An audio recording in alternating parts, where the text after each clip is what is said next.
I still remember how perfect everything looked that Saturday morning in June. The sun was streaming through those huge windows at the Riverside Country Club, casting golden streaks across the wooden floors where my brother Jake was about to marry Sarah. I'd been running around all morning helping with last-minute details, making sure the flower arrangements were just right, and that Aunt Linda had found her reading glasses for the ceremony. Jake looked nervous, but happy standing there in his navy suit, constantly adjusting his tie and glancing toward the back of the room where Sarah would make her entrance. Our mom was dabbing at her eyes with a tissue, trying not to mess up her makeup, while Dad kept checking his watch even though we all knew everything was running on time. It felt like one of those moments you want to freeze and keep forever. The ceremony itself was beautiful. Sarah walked down the aisle in her grandmother's vintage lace dress, and I swear every person in that room held their breath watching her. When Jake started tearing up during their vows, I felt my own eyes getting watery. We'd been through so much as a family over the years, and seeing him this happy made everything feel worth it. After they kissed and everyone started clapping, the whole mood shifted from formal to festive in minutes. The guests moved from the ceremony space into the main reception hall, and suddenly there was music playing, people laughing, and the sound of champagne glasses clinking everywhere. I was standing near the head table, watching our cousins from Chicago trying to figure out the seating chart, when I noticed Sarah's father walking toward me. Richard Morrison was a quiet man in his 60s with graying hair and kind eyes behind wire-rimmed glasses. I'd only met him twice before today, once at the engagement party and again at the rehearsal dinner last night. Both times we'd barely exchanged more than polite small talk about the weather or how beautiful Sarah looked. He seemed like the type of person who kept to himself, but in a thoughtful way, not unfriendly. When he approached me with that gentle smile, I figured he wanted to thank me for helping coordinate some of the wedding details, or maybe ask where the restrooms were. The reception was in full swing around us, with kids running between tables and the DJ starting to play some classic rock that had Uncle Mike already attempting his signature dance moves. "Jessica," he said, and something in his voice made me turn to face him completely. There was an intensity in his expression that didn't match the casual wedding atmosphere around us. "Could I speak with you for a moment? Privately?" I nodded, curious but not concerned.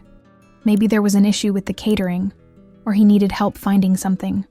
We walked away from the main crowd, past the gift table, and toward a quieter corner near the windows overlooking the golf course. The sounds of the party became a pleasant background hum. "This might sound strange," he began, looking directly at me with those serious eyes. "But could you show me your arm?" I laughed because I thought he was joking. Maybe it was some weird family tradition I didn't know about, or he wanted to see my bracelet or something. But his expression didn't change. He wasn't smiling or giving any indication this was meant to be funny. "I'm sorry, what?" I asked, still half smiling because the whole situation felt surreal. "Your left arm," he said quietly. "Could you roll up your sleeve?" The wedding continued around us like nothing unusual was happening. Someone was giving a toast at the microphone, and people were clapping and laughing. But in our little corner by the window, everything felt suspended and strange. Without really understanding why, I pushed up the sleeve of my blue dress, revealing my forearm. Richard stared at my skin for what felt like forever but was probably only 10 or 15 seconds. His eyes focused on the small crescent-shaped birthmark just below my elbow, the one I'd had since birth. I'd never thought much about it. It was just there, part of me, like having brown hair, or being left-handed. When he looked back up at my face, his eyes were different, softer, but also more intense, like he was seeing me for the first time. "You're my daughter," he whispered. The words hit me like cold water. I actually stepped backward, bumping into a chair that was pushed against the wall. Around us, the wedding reception continued with its normal sounds of celebration, but I felt like I was suddenly underwater or behind glass, unable to connect with any of it. "What did you say?" I managed to ask, though my voice sounded weird and distant to my own ears. Instead of answering, Richard reached into the inside pocket of his suit jacket and pulled out a small, worn photograph. The edges were soft from handling, and the colors had that faded quality of pictures from decades ago. He held it out to me with slightly shaking hands. I took the photo and looked down at it. It showed a baby, maybe 3 or 4 months old, lying on what looked like a hospital blanket. The baby was wearing a tiny white outfit and had one small fist raised near their face. And there, clearly visible on the baby's left arm, was a crescent-shaped birthmark identical to mine. My heart started pounding so hard I could hear it over the music and conversation. The photo felt both impossible and undeniably real in my hands. I looked from it to Richard's face, then back to the photo, then at my own arm where my birthmark sat exactly where it appeared in the picture.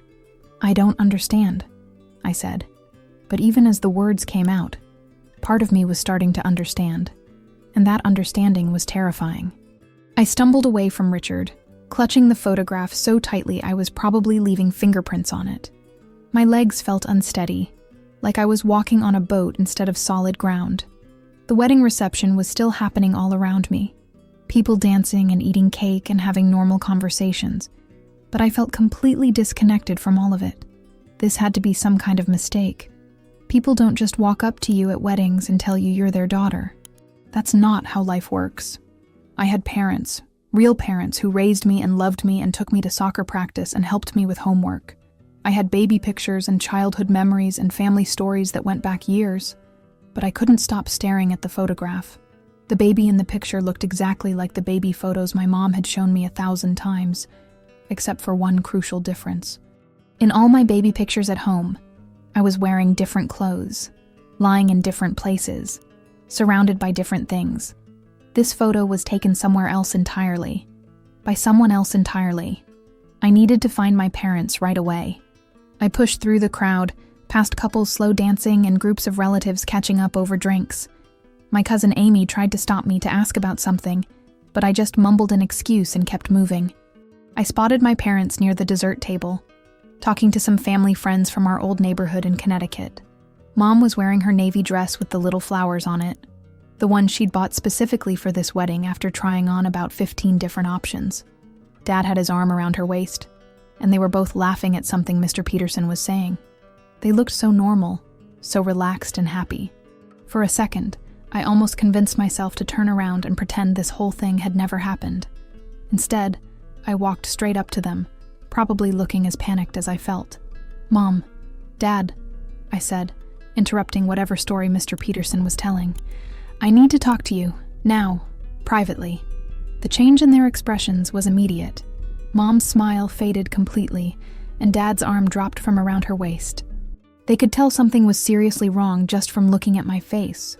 "What's the matter, honey?" Mom asked, already reaching out to touch my arm. I glanced around at the other people standing nearby, then pulled my parents toward an empty corner of the room, away from the clusters of wedding guests. My hands were shaking as I held up the photograph. "Someone just gave me this," I said. "Can you tell me what it is?"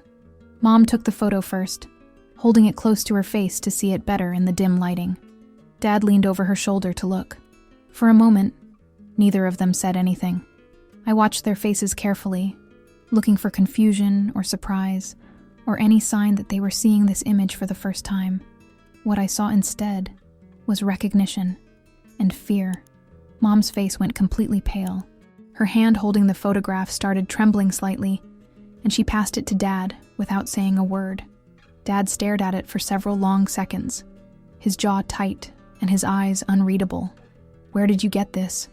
he asked quietly, not looking up from the photo. "Sarah's father gave it to me," I said. "He says I'm his daughter." The words hung in the air between us like something heavy and dangerous. Mom made a small sound, almost like a gasp, and put her hand over her mouth. Dad finally looked up from the photograph and met my eyes, and I saw something there I'd never seen before. Guilt. "Is it true?"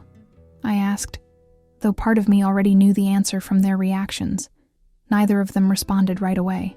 Mom was staring at the floor, and Dad was looking back at the photograph like it might change if he stared at it long enough. The silence stretched on until I felt like I might explode. "Is it true?" I asked again, louder this time. "Jessica," Mom whispered, my name coming out like a prayer or an apology. "Answer me," I said. "Please, just tell me the truth." Dad handed the photograph back to me with unsteady hands. When he spoke, his voice was barely audible over the music and conversation happening around us. "We need to go home," he said. We need to sit down and talk about this properly."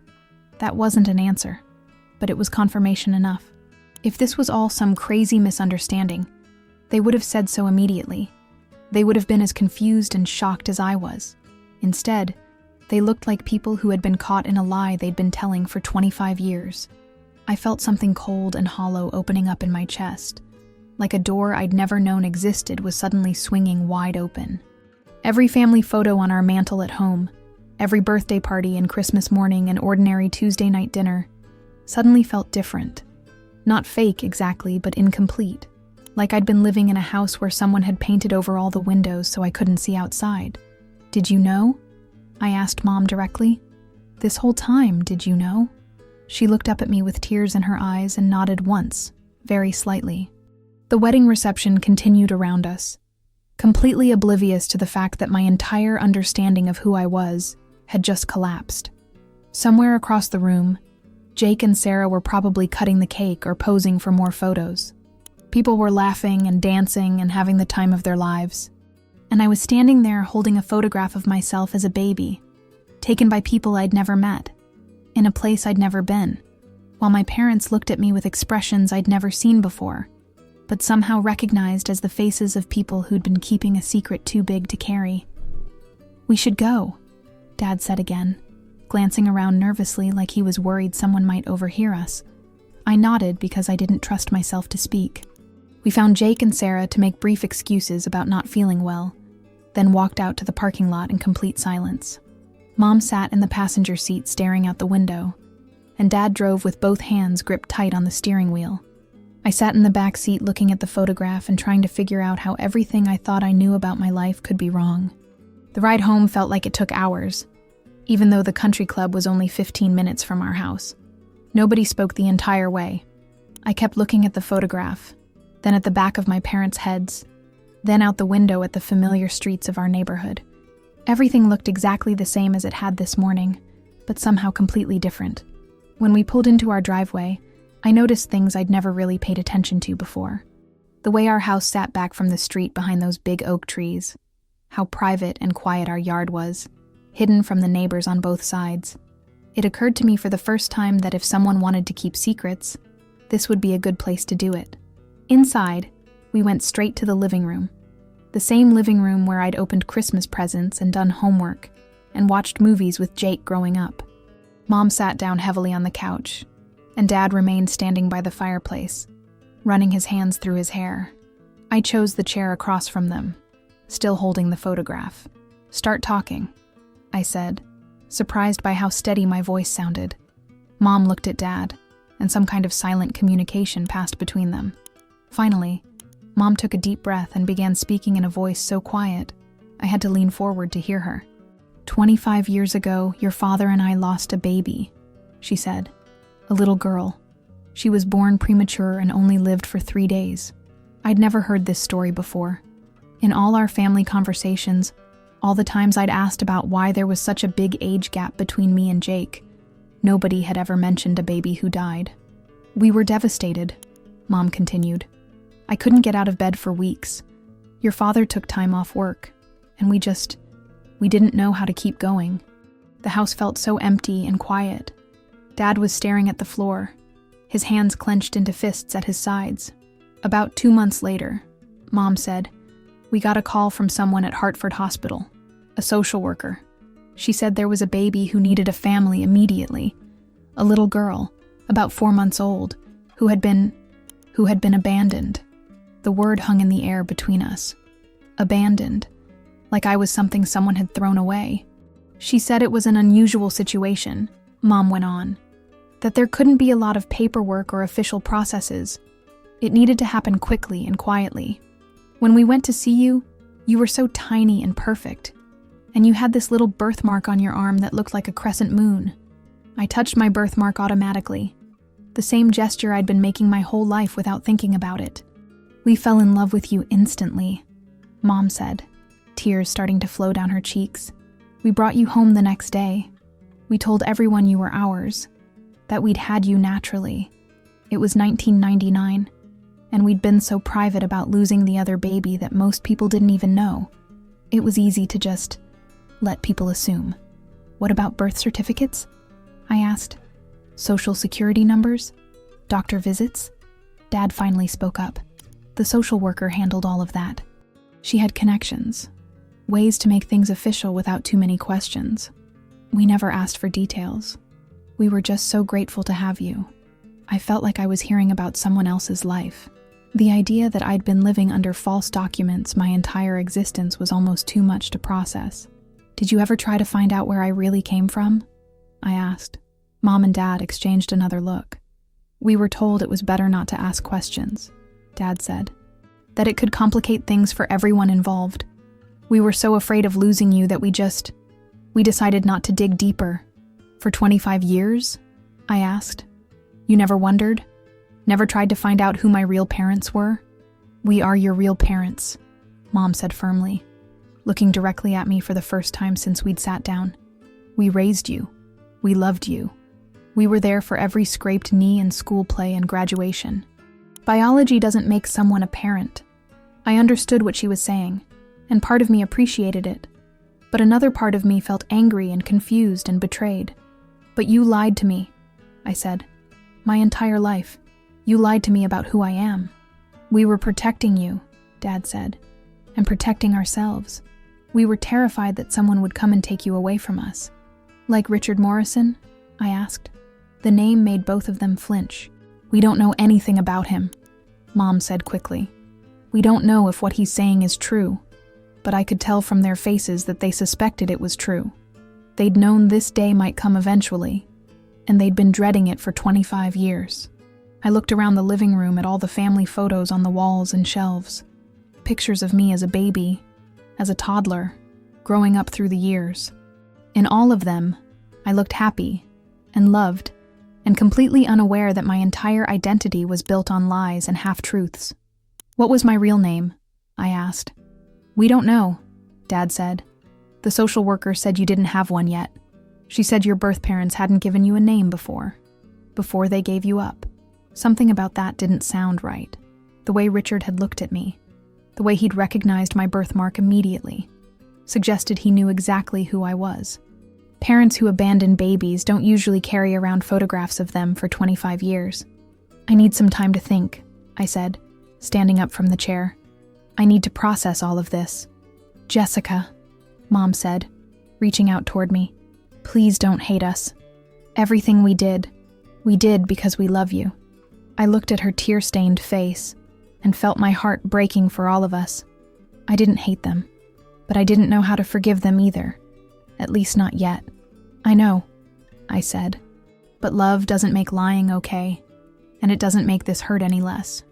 I went upstairs to my old bedroom, which my parents had kept exactly the same since I'd moved out 2 years ago. The same purple bedspread, the same posters on the walls, the same stuffed animals lined up on the shelf. It all felt like artifacts from someone else's childhood now.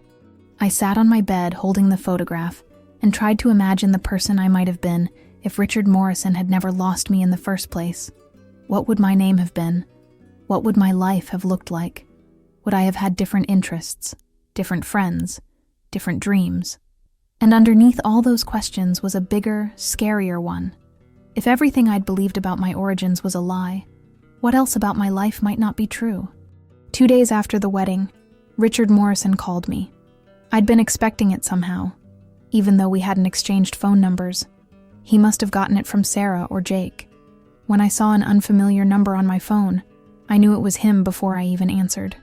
Jessica, he said when I picked up, and his voice was gentler than I remembered from our conversation at the wedding. I hope it's okay that I'm calling. I got your number from Sarah. I thought maybe we could talk. When you're ready. I'd been sitting in my apartment in Boston, staring at the same photograph for what felt like the 100th time. I'd barely slept since Sunday, and I'd called in sick to work both Monday and Tuesday because I couldn't imagine sitting in meetings and pretending everything was normal. I don't know what to say to you, I admitted. You don't have to say anything, he replied. I could just tell you some things, if you want to listen. Or we could meet somewhere. Whatever feels comfortable for you. Part of me wanted to hang up and pretend this whole thing had never happened. But a bigger part of me needed answers. Needed to understand how a baby could just disappear from a hospital and end up with a completely different family 25 years later. We arranged to meet at a coffee shop in Hartford the next day, halfway between where he lived and where I was staying at my parents' house. I'd decided to take some time off work and stay with them while I figured things out, though the atmosphere in the house was tense and awkward. We were all trying to act normal, but none of us knew how. When I walked into the coffee shop, I spotted Richard immediately. He was sitting at a corner table, and he looked nervous, fidgeting with a manila folder in front of him. When he saw me, he stood up quickly, like he wasn't sure if he should hug me or shake my hand or just wave. We settled on an awkward half wave. "Thank you for coming," he said as I sat down across from him. "I wasn't sure you would." Up close and in better lighting, I could see similarities between us that I'd missed at the wedding. We had the same nose, the same way of tilting our heads slightly when we were thinking. It was unsettling and comforting at the same time. "Tell me what happened," I said without any small talk. From the beginning. Richard opened the manila folder and pulled out several documents and photographs. His hands were shaking slightly as he arranged them on the table between us. "Your mother's name was Carmen," he began. "She was the most beautiful woman I'd ever seen, and also the strongest. We met when we were both 22, and we got married 2 years later. We tried for years to have children." He showed me a wedding photo of a young couple standing outside a small church. The woman was petite with dark hair and bright eyes, wearing a simple white dress. The man was clearly a younger version of Richard, beaming with happiness. "When Carmen finally got pregnant with you, we were over the moon," he continued. "She had a difficult pregnancy, lots of complications, but the doctor said everything would be fine. You were born on March 15th, 1999, at Hartford Hospital, my birthday. Except according to my birth certificate, I was born on March 18th at a different hospital entirely. Another lie.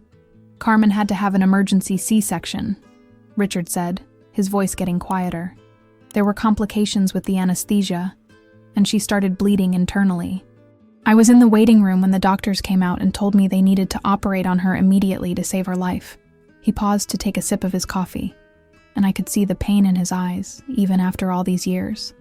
"They told me the surgery could take hours, maybe all night. Carmen's sister Elena was there, and she convinced me to go home and get some sleep, maybe shower and change clothes. She said she'd stay with you in the nursery and call me if anything changed." "But something did change," I said. Richard nodded. "When I got back to the hospital the next morning, Carmen was stable but still unconscious. I went straight to the nursery to check on you, and the nurses said you weren't there. They said Elena had taken you home." "Had she?" "No. When I called Elena, she said she'd left the hospital around midnight and assumed I'd come back to get you. Nobody knew where you were. The coffee shop was busy around us, people coming and going, having normal conversations about work and weekend plans.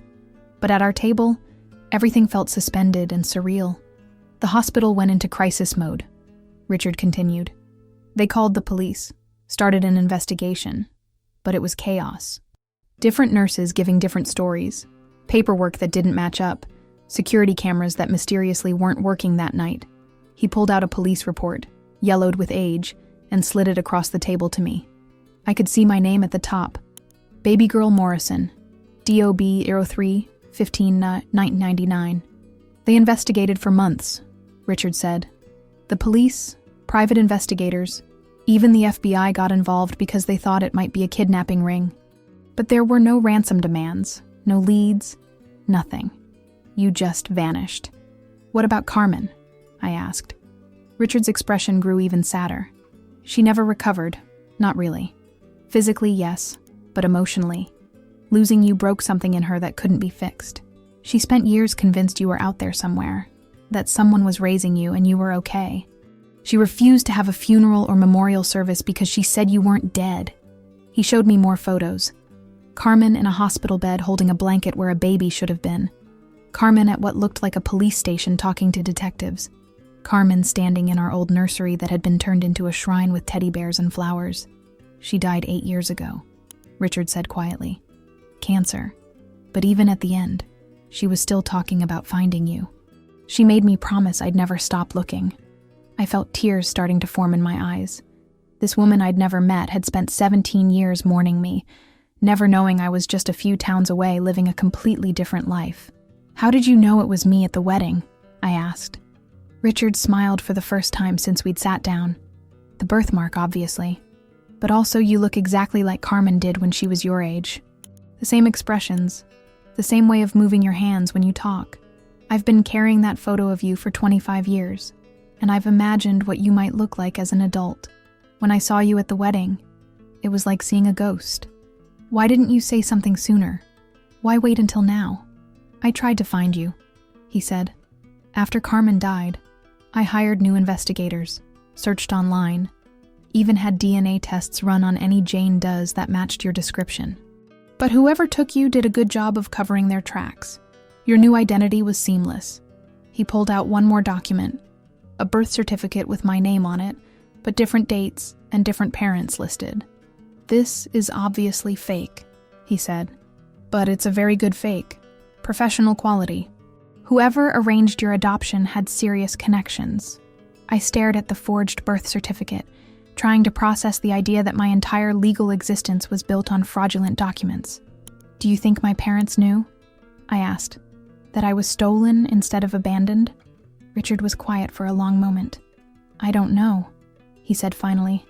Maybe they suspected something wasn't right but chose not to ask questions. Or maybe whoever arranged it convinced them it was legitimate. People believe what they want to believe, especially when they want something as badly as they wanted a child. We sat in silence for a while, both of us lost in our own thoughts. Around us, the coffee shop continued its normal rhythm, but I felt like I was sitting in the middle of a detective story instead of my own life. What happens now? I asked. That's up to you, Richard said. I'm not trying to disrupt your life or take you away from the people who raised you. I just want you to know the truth about where you came from. And I want you to know that you were wanted, that you were loved from the moment you were born. When I left the coffee shop that afternoon, I had a folder full of documents and photographs that told a completely different story about my origins than the one I'd grown up believing. But I also had more questions than answers, and a growing certainty that the truth about what happened to me 25 years ago was more complicated than anyone was willing to admit. The weeks that followed felt like living in two different worlds at the same time. In one world, I was still Jessica Chen, the marketing coordinator from Boston, who grew up in Connecticut and played field hockey in high school. In the other world, I was someone else entirely, a missing person who'd been mourned for 25 years by people I'd never met. I started seeing a therapist named Dr. Martinez, who specialized in adoption and identity issues. My first session was awkward, because I didn't even know how to explain what was happening to me. How do you tell someone that your entire existence might be built on a lie? Let's start with how you're feeling right now, in this moment, Doctor, Martinez said during our first meeting. Angry, I said immediately, and confused, and scared. I don't know who I am anymore. You're still the same person you were 2 weeks ago, she pointed out. Your experiences, your relationships, your accomplishments, none of that has changed. But it felt like everything had changed. Every family story took on new meaning. Every childhood memory seemed suspect. Even looking in the mirror was weird now because I kept trying to see Carmen Morrison's face instead of my own. I decided to take some time off work and stay with my parents while I figured things out. The atmosphere in our house was tense, but we were all trying. Mom kept making my favorite foods and asking if I needed anything, like she could somehow cook her way back to normal. Dad was quieter than usual, spending a lot of time in his workshop in the garage. One evening, about a week after my coffee shop meeting with Richard, I found Dad out there sanding a piece of wood for some project. He looked up when I came in, but didn't stop working. I keep thinking about that night, he said, without me asking what he meant. The night we brought you home from the hospital. You were so small and you cried for hours. We didn't know what we were doing. I sat down on his workbench, moving some tools out of the way. Were you suspicious at all? I asked. About how quickly everything happened? Dad set down his sandpaper and really looked at me for the first time in days. Yes, he said simply. The whole thing felt rushed and secretive, but we'd just lost a baby and we were desperate. When someone offers you exactly what you want most in the world, you don't ask too many questions. Do you regret it? No, he said immediately. Never. You were the best thing that ever happened to us. But I regret not being honest with you from the beginning. We were so afraid of losing you that we convinced ourselves the lies were necessary. That conversation helped, but I still felt like I was walking around with a huge secret that was changing everything about how I saw myself and my place in the world. Richard had given me the phone numbers of my half-siblings, Carmen's other children from her first marriage. I spent 3 days staring at those numbers before I finally worked up the courage to call. Elena, Carmen's daughter, was 32 and lived in Springfield with her husband and 2 kids. When I called her, she cried for 10 minutes straight before she could even form words. "We never gave up hope," she kept saying. "Mama never gave up hope that you were out there somewhere." We arranged to meet the following weekend at her house.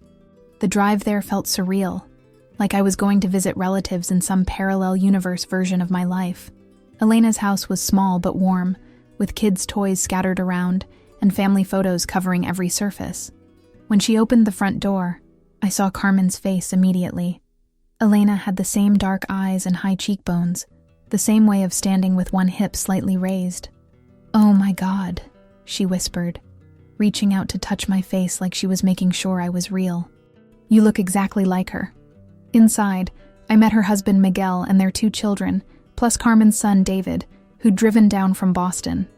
David was 29, quiet and serious, with his father's build but Carmen's eyes.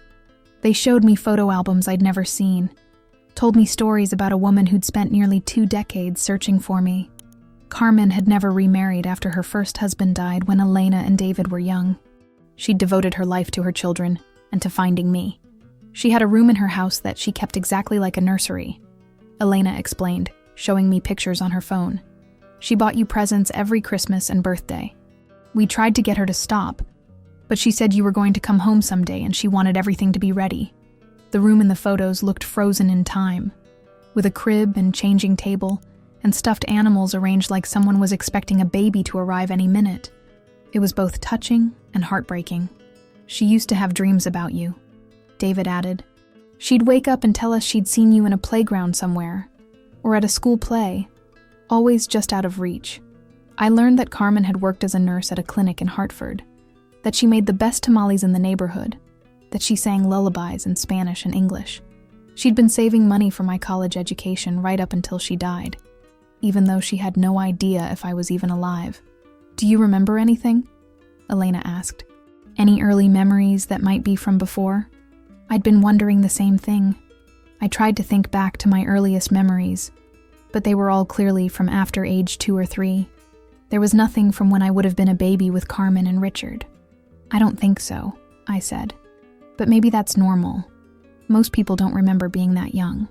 Spending time with Elena and David felt comfortable in a way I hadn't expected. We had similar mannerisms, the same sense of humor, the same way of gesturing when we talked. It was like discovering I had a family I'd never known about, which I guess is exactly what had happened. But I also felt guilty, like I was betraying my parents by enjoying this connection with my biological family. Dr. Martinez helped me understand that I didn't have to choose sides, that it was possible to love and appreciate both families simultaneously. "Identity isn't either or," she explained during one of our sessions. "You can be both Jessica Chen and Carmen's daughter. You can belong to multiple families and multiple stories at the same time." The hardest part was dealing with my relationship with my parents. Mom was trying so hard to act normal that our conversations felt forced and awkward. She kept asking about my therapy appointments and whether I needed anything, but she seemed afraid to talk about the actual situation. One night, I found her in the kitchen washing dishes that were already clean, just to have something to do with her hands. "Mom," I said, sitting down at the kitchen table, "we need to talk about this." She turned off the water and sat down across from me, her hands folded tightly in her lap. "I'm scared you're going to leave," she said quietly. "I'm scared you're going to decide they're your real family, and we're just the people who happen to raise you."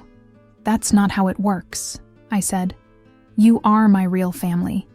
You're the people who taught me to ride a bike and helped me with my homework and came to every soccer game I ever played. That doesn't go away just because I found out where I came from." "But you're angry with us," she said. "Yes," I admitted. "I'm angry that you lied to me, but I also understand why you did it. And I love you. Both of those things can be true at the same time.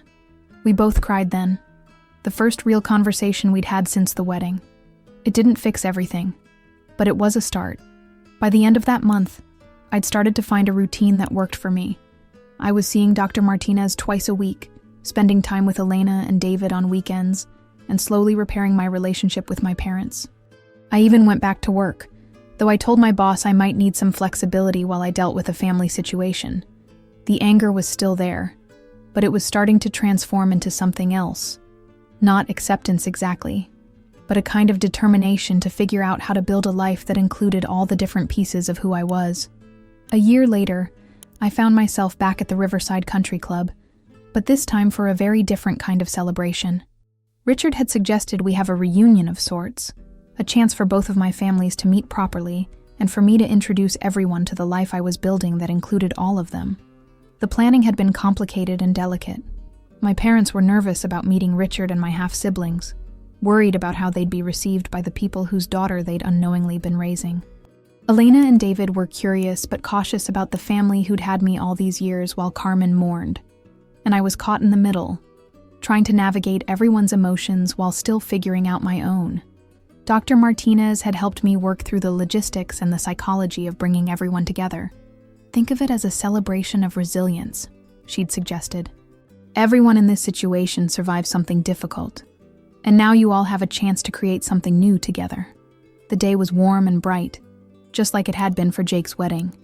I'd reserved a private room at the club, the same one where my world had been turned upside down 12 months earlier. It felt symbolic somehow, returning to the scene of the revelation with a completely different perspective. I arrived early and spent a few minutes alone in the room, looking out at the golf course and thinking about how much had changed. A year ago, I'd been Jessica Chen, adopted daughter, marketing coordinator, someone with a fairly straightforward life story. Now I was still all of those things, but I was also Carmen Morrison's missing daughter, Elena and David's half-sister, a person with 2 birth certificates and 2 origin stories and a much more complicated understanding of what family could mean. My parents arrived first, looking nervous but determined. Mom was wearing a blue dress I'd never seen before, and Dad had gotten a haircut for the occasion. They both hugged me tightly when they walked in. "How are you feeling?" Mom asked, studying my face for signs of stress or anxiety. "Good," I said, and I meant it. "Nervous, but good. How about you guys?" "Terrified," Dad admitted with a laugh, "but ready." Richard arrived next, carrying a bouquet of flowers and looking as nervous as I felt. He'd lost some weight over the past year and seemed older, but his eyes were bright and hopeful. "These are for you," he said, handing me the flowers. Daisies. They were Carmen's favorite. When Elena and David arrived with their families, the energy in the room shifted. Suddenly, there were children running around, multiple conversations happening at once, and the kind of cheerful chaos that comes with any large family gathering. The initial introductions were awkward, but not hostile. My parents shook hands with Richard and made polite conversation about the weather and the drive over. Elena hugged my mom and thanked her for taking such good care of me. David and my dad discovered they both followed the same baseball team and started talking about the season. I'd prepared a short speech, something I'd been working on with Dr. Martinez for weeks. When everyone had settled down with drinks and appetizers, I stood up to address the room. "A year ago, I thought I knew exactly who I was," I began. "I had one family, one story, one understanding of where I came from. Then everything changed, and for a while, I felt completely lost." I looked around the room at all the faces watching me. Kids who didn't fully understand what was happening but knew it was important. Adults who'd been through trauma and loss and uncertainty but were here anyway, trying to figure out how to move forward together. "I've learned that identity isn't fixed," I continued. "It's not something that gets decided when you're born and stays the same forever. It's something you build and rebuild as you go, incorporating new information and new relationships and new understanding of yourself." Mom was wiping tears from her eyes. Richard was sitting forward in his chair, hanging on every word. "I used to think I had to choose between families, between stories, between versions of myself, but I've realized that's not true. I can be both the daughter who was lost and the daughter who was found. I can love the people who raised me and also honor the people who never stopped looking for me. Elena's youngest daughter, who was about 4, had wandered over to me during my speech and was now tugging on my dress. I picked her up and continued talking while she played with my necklace. "I want to thank everyone in this room," I said. "My parents, for loving me enough to risk everything to keep me safe. Richard, for never giving up hope, and for giving me the chance to know where I came from. Elena and David, for welcoming me into a family I never knew I had. And all of you, for being here today and helping me figure out what it means to belong to multiple families at once." When I finished talking, there wasn't a dry eye in the room. Richard stood up and hugged me, followed by my parents, then Elena and David and everyone else. It felt like some kind of healing ceremony, a formal acknowledgement that we were all choosing to move forward together, despite the complicated history that had brought us to this point. The rest of the afternoon was surprisingly normal and comfortable. The kids played games while the adults talked and shared stories. My mom and Elena discovered they both loved gardening and spent an hour comparing notes about tomato varieties. Dad and Richard found common ground discussing home improvement projects. David showed me photos on his phone of Carmen's old house, which he'd been renovating since her death. "I'm turning her sewing room into a guest bedroom," he said. "I was hoping maybe you'd come visit sometime, see where you would have grown up." The idea no longer felt threatening or disloyal. It just felt like an opportunity to understand more about the life I might have had. Later, as people were starting to gather their things and say goodbye, Richard pulled me aside for a private conversation. "I have something for you," he said, reaching into his jacket pocket. He pulled out a small jewelry box and handed it to me. Inside was a delicate gold chain with a small pendant shaped like a crescent moon, clearly designed to match my birthmark. "Carmen bought this for you when you were born," he explained. "She wanted you to have something that connected you to your heritage, to your Mexican grandmother who always said birthmarks were lucky signs from the universe." I fastened the necklace around my neck, and it felt like putting on a piece of myself I'd never known was missing. "Thank you," I said, "for everything, for never giving up, for finding me, for sharing all of this with me." "Thank you," he replied, "for being open to knowing us, for letting us be part of your life." As everyone was leaving, making plans for future visits and family dinners, I realized that I no longer felt torn between two different versions of myself. Instead, I felt whole in a way I'd never experienced before. Driving home with my parents that evening, I looked at my reflection in the car window and saw all the different pieces of who I was. Jessica Chen, the marketing coordinator who'd grown up in Connecticut. Carmen Morrison's daughter, who'd inherited her mother's eyes and her determination. Elena and David's sister, connected to them by genetics and temperament and shared loss. The daughter of parents who'd loved me enough to build their lives around protecting me. I was all of these things simultaneously, and for the first time in my life, that felt like exactly enough.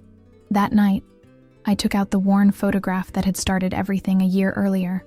The baby in the picture looked back at me with familiar eyes, but I no longer saw a stranger. I saw the beginning of a story that had taken 25 years and multiple families and a lot of courage to piece together. I carefully placed the photograph in a frame next to more recent pictures of both my families, creating a timeline that finally made sense. Not because it was simple or linear, but because it was honest. Because it included all the different chapters of who I'd been and who I was becoming. The story of my life was more complicated than I'd ever imagined, but it was also richer and more beautiful than the simpler version I'd grown up believing. And most importantly, it was mine.